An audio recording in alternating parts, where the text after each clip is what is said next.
রক্তলাল চাঁদের নিচে এলডোরিনের লুকানো গ্রামে একটি শক্তিশালী ডাইনির অভিশাপ জমির উপর চেপে বসেছিল।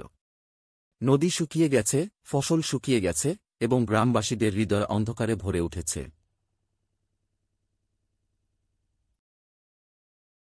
তাদের মধ্যে ছোট কালো চুল, নীল টিউনিক এবং বাদামি বুটের এক 4 বছর বয়সী ছেলে কেল ছিল। কেলের ছোট বোন লিওরা অভিশাপে অসুস্থ হয়ে পড়েছিল, তার সোনালি চুল নিস্তেজ হয়ে গিয়েছিল, এবং তার সবুজ চোখ তাদের উজ্জ্বলতা হারাচ্ছিল। মরিয়া হয়ে কেল একটি পুরানো কিংবদন্তির সন্ধান করেছিল, একটি ড্রাগন যা মাউন্ট এভারস্পায়ারে বাস করত, যার এক অশ্রু যে কোনো অন্ধকার জাদু ভেঙে দিতে পারে।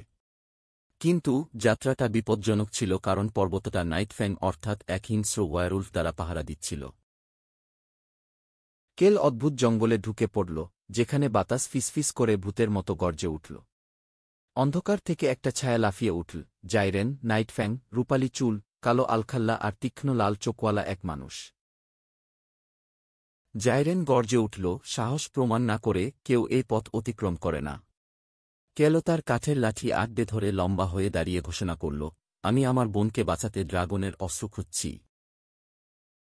জাইরেনের লাল চোখ দুটো মুহূর্তের জন্য নরম হয়ে এল।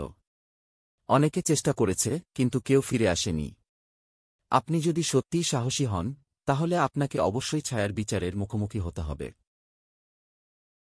কেল কিছু বলার আগেই তার নিচের মাটি ফেটে গেল এবং সে ঘূর্ণায়মান অন্ধকারের অতল গহ্বরে পড়ে গেল। কানে কানে সংশয় ফুটে উঠল, কিন্তু কেল মুষ্টিবদ্ধ করল। আমি হার মানব না। তার হৃদয়ের সংকল্প থেকে এক ঝলক আলোর ঝলকানিতে ছায়াগুলি মিলিয়ে গেল এবং কেল নিজেকে আরও একবার জাইরেনের সামনে দাঁড়িয়ে দেখতে পেল।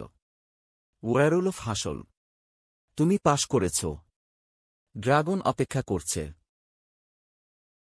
কেল পাহাড়ের বরফে ঢাকা খাড়া চূড়ায় উঠল, তার আঙুলগুলো অসাড, তার নিঃশ্বাস অগভীর। চূড়ায় ঝলমলে পান্না আঁশ এবং সোনার শিং সহ একটি বিশাল ড্রাগন অপেক্ষা করছিল, সেরাফিস, দ্য গার্ডিয়ান অফ এভারস্পায়ার। সেরাফিস বজ্রপাতের মতো গলায় কথা বলল। কেন এসেছ মনুষ্য সন্তান? বাতাসের জন্য হাঁপাতে হাঁপাতে কাইল গভীরভাবে প্রণাম করল। আমার বোন অভিশপ্ত। একমাত্র তোমার অশ্রুই ওকে বাঁচাতে পারে। ড্রাগনের চোখ, প্রাচীন এবং জ্ঞানী, কেলকে অধ্যয়ন করেছিল। ড্রাগনের অশ্রু বিনামূল্যে দেওয়া হয় না। সত্যিকারের ত্যাগের মাধ্যমে তা অর্জন করতে হবে। কেল একটু ইতস্তত করল, তারপর তার নীল টিউনিকটা খুলে ড্রাগনের বাসায় কাঁপতে কাঁপতে জড়িয়ে ধরল। বাচ্চা ড্রাগন কুকড়ে গেল, তার ছোট্ট দেহে উষ্ণতা ফিরে এল। সেরাফিসের চোখে এক ফোঁটা অশ্রু এসে নীলকান্তমণির মতো জ্বলজ্বল করে কেলের হাতে পড়ল। নিজের লড়াইয়েও আপনি দয়া দেখিয়েছেন।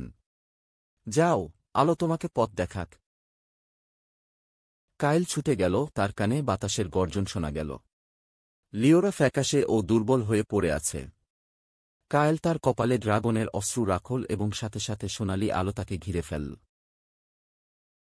লিওরার সবুজ চোখ দুটো ছলছল করে উঠল, তার সোনালি চুল আবার ঝলমল করছে। কায়েল হাসতে হাসতে ফিসফিস করে বলল সে। অভিশাপ উঠে গেল, গ্রাম আবার ফুলে ফেপে উঠল। সূর্য ওঠার সাথে সাথে জাইরেন গ্রামের প্রান্তে এসে হাজির। তুমি নিজেকে প্রমাণ করেছ, কেল। তুমি যদি আবার কখনো অ্যাডভেঞ্চারের সন্ধান করো, ছায়ারা তোমাকে স্বাগত জানাবে।